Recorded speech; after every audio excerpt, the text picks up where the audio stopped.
ini saya akan mengupas tuntas mengenai adab ketika bersosial media. Adapun pokok-pokok bahasan materi kita pada hari ini itu ada 4. Yang pertama adalah pengertian sosial media dan macam-macamnya. Yang kedua adalah adab ketika bersosial media dalam kehidupan sehari-hari. Yang ketiga adalah dampak positif dan negatif dalam bersosial media. Dan yang keempat adalah fungsi dari sosial media catatannya dalam lingkungan sekolah. Nah, teman-teman semua mau tahu kelanjutannya? Simak terus video aku ya. Langsung saja kita pada pembahasan yang pertama, yaitu mengenai pengertian sosial media dan macam-macamnya. Teman-teman semua pasti sudah tahu ya bahwa generasi milenial seperti kita ini sangatlah mahir dalam menggunakan teknologi informasi berbasis internet. Namun faktanya, dengan adanya internet itu sendiri membuat kita merasa kecanduan akan memainkan sosial media di dalam gadget. Nah, benar apa benar teman-teman? Siapa nih dari kalian yang dari bangun tidur sampai mau tidur lagi selalu asyik mainan gadget, sampai melupakan dan melalaikan tugas dan kewajiban kita, melalaikan tugas membantu kedua orang tua, beribadah kepada Allah, lebih-lebih melalaikan tugas kita untuk belajar, yang notabene kita adalah seorang pelajar. Nah, perilaku seperti tadi harus kita hindari ya teman-teman. Kita harus bisa memanage waktu kita agar tidak terbuang sia-sia dan melakukan hal-hal produktif lainnya. Sebenarnya apa sih sosial media itu? Sosial media adalah sebuah media online yang mana penggunaannya dapat memudahkan kita dalam mencari informasi, menciptakan kreasi, dan dapat menghubungkan penggunanya untuk berinteraksi ke seluruh penjuru dunia. Hebat bukan teman-teman? Di era globalisasi dan di zaman modern seperti ini, tentu kita tidak bisa lepas ya dari yang namanya internet, sosial media. Adapun macam-macam dari sosial media sendiri, aplikasinya antara lain YouTube, Facebook, WhatsApp, Instagram, Telegram, Twitter, dan lain sebagainya.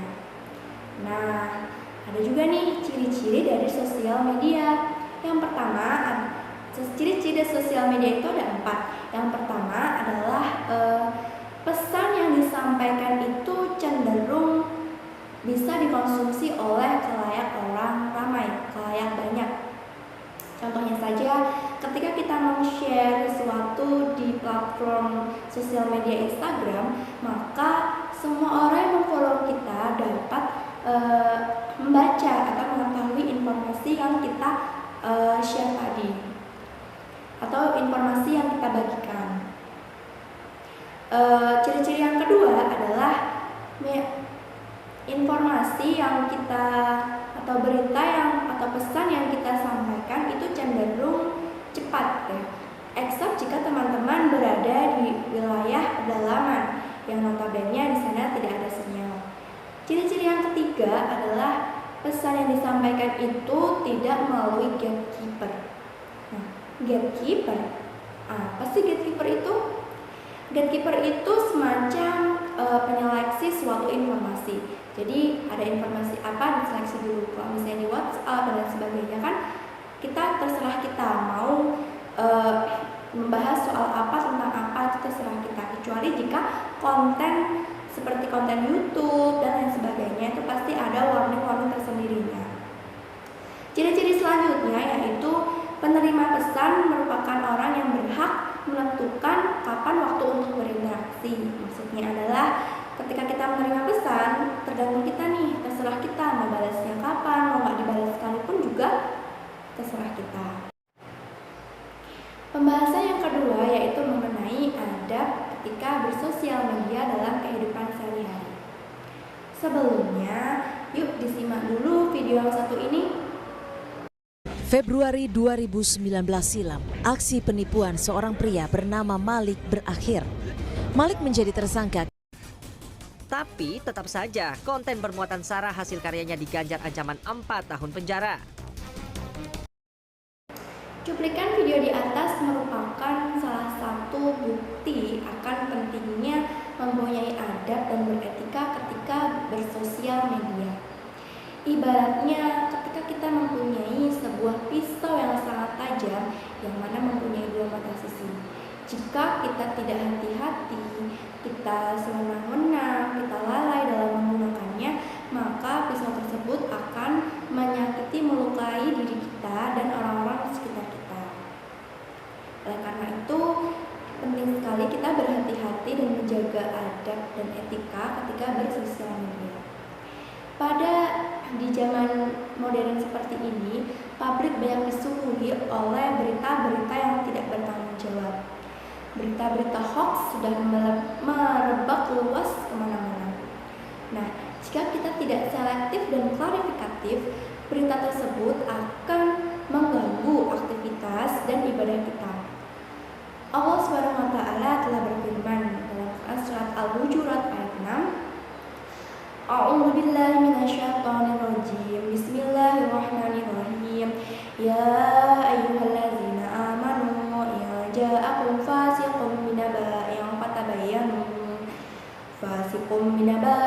fatabayyanu an tusibu qauman bijahalatin fatusbihu 'ala ma fa'altum nadimin. Shadaqallahul 'azim.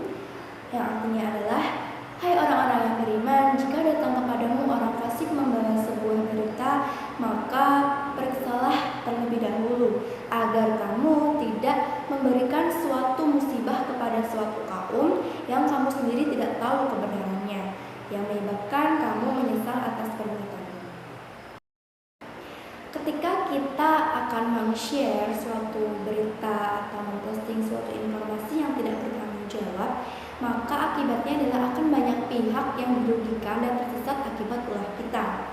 Nah, oleh karena itu, jika kita mengetahui bahwa berita tersebut tidak bermanfaat, hoax dan tidak bertanggung jawab, kita tidak perlu ikut-ikutan meng-share berita tersebut. Hal ini sesuai dengan sabda Nabi Muhammad SAW, min husni islamil mar'i tarkuhu ma la ya'ni. Sebaik-baik keislaman seseorang adalah meninggalkan sesuatu yang tidak bermanfaat baginya. Hadis riwayat Tirmidzi. Begitupun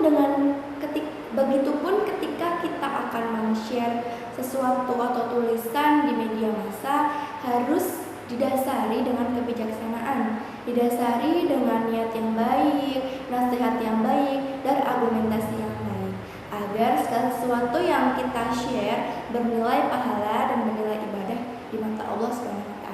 Amin, amin, amin. Nah, jadi dapat disimpulkan bahwa adab-adab ketika bersosial media itu antara lain, satu, kita harus cross check dulu nih, berita ini benar atau tidak. Kita harus selektif dan klarifikatif atas berita yang beredar. Yang kedua adalah hendaknya kita bekali diri dengan iman dan ketakwaan, agar ketika kita bersosial media tidak keluar track dari jalur Islam atau hukum syariah Islam. Yang ketiga adalah beristihad menebar kebaikan. Yang keempat adalah berusaha menjaga tangan-tangan kita agar tidak memposting tulisan yang dapat menyakiti hati orang lain. Yang kelima adalah berusaha tidak menggunakan sosial media dengan sesuatu yang tidak bermanfaat atau unfaedah. Nah, adapun adab-adab sosial media dalam kehidupan sehari-hari antara lain, satu, berbalas salam. Nah, salam itu merupakan doa ya teman-teman. Jika kita berbalas salam, berarti kita saling mendoakan. Nah, dalam garis bawah di sini maksudnya adalah salam tidak untuk candaan, gurauan, dan olokannya. Yang kedua adalah selalu merasa diawasi oleh Allah SWT atau muraqabah. Jika kita merasa diawasi oleh Allah SWT, maka kita akan selalu bersikap hati-hati dalam bertindak. Yang ketiga adalah menjaga pergaulan. Nah, penting sekali teman-teman, kita juga harus menyeleksi teman-teman mana yang memberikan pengaruh positif maupun negatif kepada kehidupan kita. Pembahasan yang ketiga yaitu mengenai dampak positif dan negatif dari penggunaan sosial media. Adapun dampak positif dari penggunaan sosial media antara lain: 1. Dapat menumbuhkan dan menambahkan rasa keimanan dan ketakwaan kita kepada Allah Subhanahu wa taala. Karena dengan adanya internet, kita dapat dengan mudah mengakses dalil-dalil Al-Qur'an dan As-Sunnah kapanpun dan dimanapun kita mau. Yang kedua adalah dapat menjadi media penyimpanan informasi. Yang ketiga adalah dapat menghubungkan tali silaturahmi sanak keluarga, kerabat, teman yang jauh dari kita. Yang keempat adalah dapat memudahkan kita untuk memenuhi kebutuhan sehari-hari, karena banyak sekali ya aplikasi sosial media yang dapat memenuhi atau melayani kebutuhan kita sehari-hari. Namun tetap kita harus hati-hati ketika bertransaksi media online. Yang selanjutnya adalah dengan adanya media sosial dapat menjadi jalan dakwah untuk menebar kebaikan. Adapun dampak negatif dari penggunaan sosial media antara lain: 1. Berawal dari sosial media akan banyak timbul tindak kejahatan seperti pemerkosaan, penculikan, pembunuhan, cyberbullying yang mana berujung pada bunuh diri, kematian, dan hal itu kan sangat disayangkan ya teman-teman.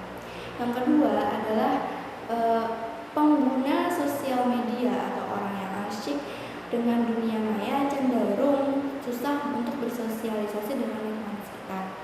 Dampak yang ketiga yaitu pengguna sosial media cenderung apatis, cuek terhadap lingkungan sekitar dan lebih mementingkan dirinya sendiri atau bersikap egois.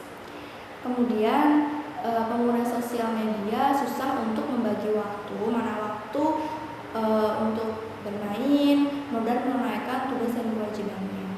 Dampak selanjutnya adalah karena sosial media cakupan yang luas, anak-anak atau pengguna sosial media dapat dengan mudah mencari situs-situs yang terlarang seperti pornografi dan lain sebagainya.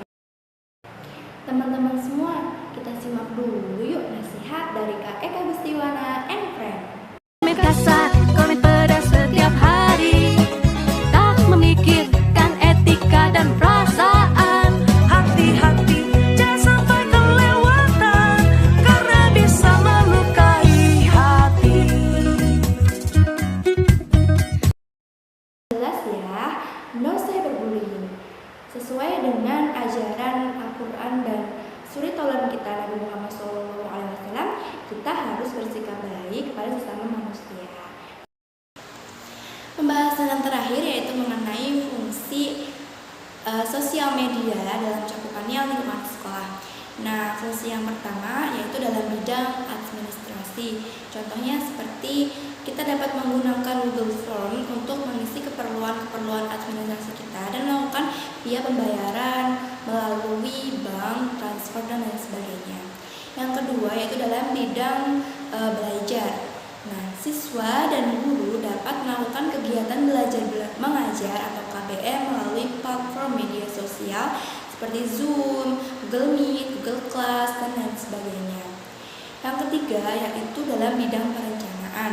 Nah, dengan adanya teknologi informasi ini dapat meningkatkan efisiensi perencanaan organisasi di sekolah ataupun madrasah. Dan yang terakhir adalah dapat menyukseskan program sekolahan dengan cara apa? Dengan cara membuat vlog mengenai program atau kegiatan yang ada di sekolahan. Alhamdulillahirrabbilalamin, kita sudah selesai mengupas tuntas materi adab dalam bersosial media. Semoga kita semua dapat beradab dan beretika dan berperilaku bijaksana ketika bersosial media. Demikian pembahasan mengenai materi ini.